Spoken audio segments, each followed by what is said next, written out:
오늘은 추수감사주일입니다. 오늘은 추수감사주일입니다. 추수감사주일은 1년을 돌아보면서 감사하는 날입니다. 또 이번 한 주는 추수감사주간이니까 감사의 제목들을 또 구체적으로 생각해보고 또 바라기는 적어보는 한 주 되시면 좋겠습니다.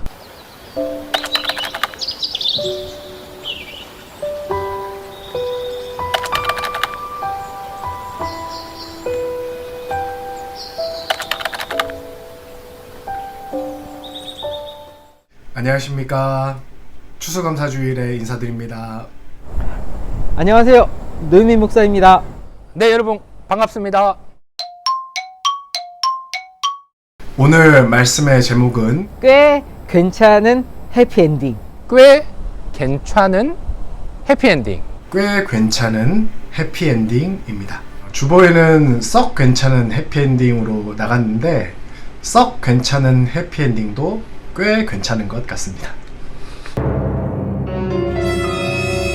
오늘 말씀을 통해서 개인적으로는 최근에 좀 삶에서 쉽지 않은 그런 여러 가지 일들을 겪었고, 인생에서 한번 겪기 어려운 그런 일들이 최근 몇 주간 삶 가운데 일어나면서 마음이 어렵기도 하고 좀 심적으로도 스트레스도 많이 받았었는데, 그럼에도 불구하고 꽤 괜찮은 해피엔딩이 있다는 게 위로가 되었고, 이지선 교수님의 인터뷰 영상도 있었는데 그 영상을 보면서도 참 많은 위로를 받았던 것 같습니다.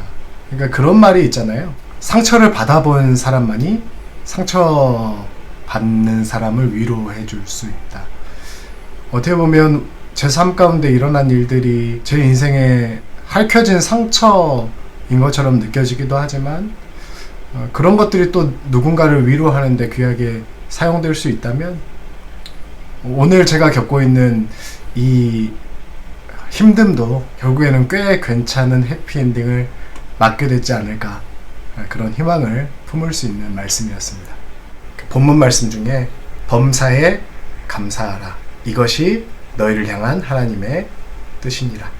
이번 참사 때문에 감사하다라는 말 하기가 너무나 죄송스러운 날이지만, 그래도 우리를 통해서 하나님께서 그들을 위로하시고 또 힘 주심에 있어서 꽤 괜찮은 해피엔딩이 되리라 또 믿어 의심치 않는다, 그렇게 말씀을 받았습니다.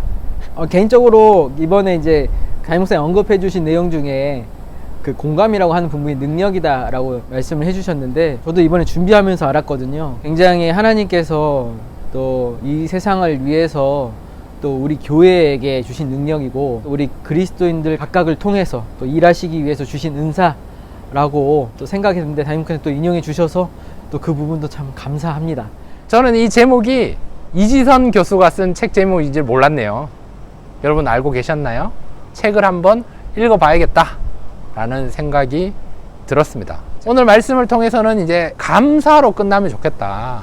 그래서 감사의 내용이 좀 성숙함으로, 그만큼 우리의 감사의 내용이 좀 업그레이드가 되고, 그래서 감사는 치유가 일어나고 또 감사는 능력이 일어나고, 담임 목사님께서 반복해서 말씀해 주셨는데 그 내용들로 인해서 우리가 성숙한 감사를 드려보자.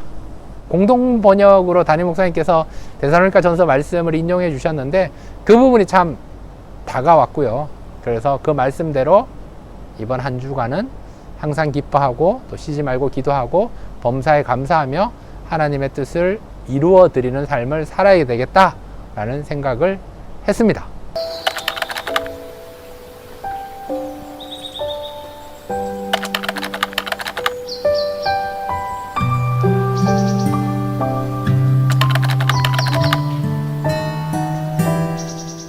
네, 2022년 한 해 인도해 주신 하나님께 감사하며 또 앞으로도 인도해 주신 하나님을 기대하는 귀한 삶 사시기를 축복합니다. 사랑합니다. 한 주도 평안하시고 매일의 삶 가운데 감사의 제목들이 흘러 넘치시길 축복합니다. 여러분 한 주간 승리하시기를 소망합니다. 다음 주에 또 만나요. 감사는 삶의 태도다. 우리가 입으로는 많이 감사할 수 있는데 그 감사라는 그 기분이 우리의 삶의 태도로 나타나는 거는 참 쉽지 않은 일인 것 같아요. 좋지 않은 감정이 많을 때는 우리가 기분이 태도가 되지 않아야 된다라고 이야기를 하지만, 이 감사는 우리의 삶의 태도가 되어서 그래야 범사에 감사할 수 있거든요. 그래서 우리가 감사를 우리의 일상의 태도로, 삶의 태도로 잘 유지해 나갈 수 있으면 좋겠다 싶습니다. 감사는 삶이다 라고 생각합니다. 매일에 살아있는 것 자체가 감사하기 때문입니다. 내용 중에 우리 노현민 목사님의 지난 금요 힐링 기도의 설교 중 일부가 인용되었는데요.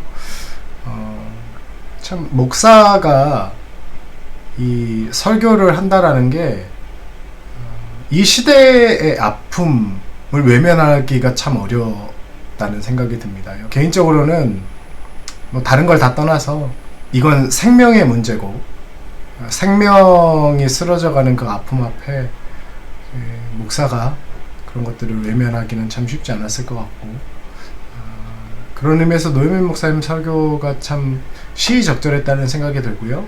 추수감사주일 설교로서 사실은 이런 내용을 다루기가 쉽지 않았을 텐데 주현신 목사님께서 그 부분을 또 균형 있게 다뤄주신 것이 참 존경스럽고 대단하다는 생각을 하게 되었습니다. 담임 목사님께서 또 금요 힐링 기도회 때 제가 한 설교 내용을 가지고 이태원 갔다 온 거를 언급해 주셨는데요.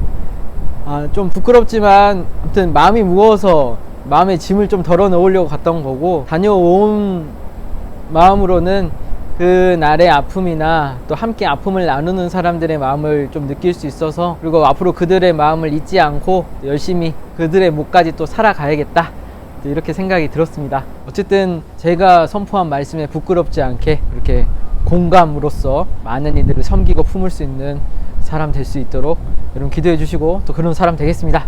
네. 최근에 제가 건강한 그리스도인 과정을 하고 있는데, 과천교회는 이 행복지기 세움터의 과정들 가운데 담임 목사님 설교를 듣고 느낀 점을 쓰는 과제가 있어요. 그 말씀이 현장성도 되게 강하지만 시간이 지나고 나서도 그 말씀을 들어보면, 집중해보면 큰 도전과 공감이 되는 말씀으로 되게 다가와요.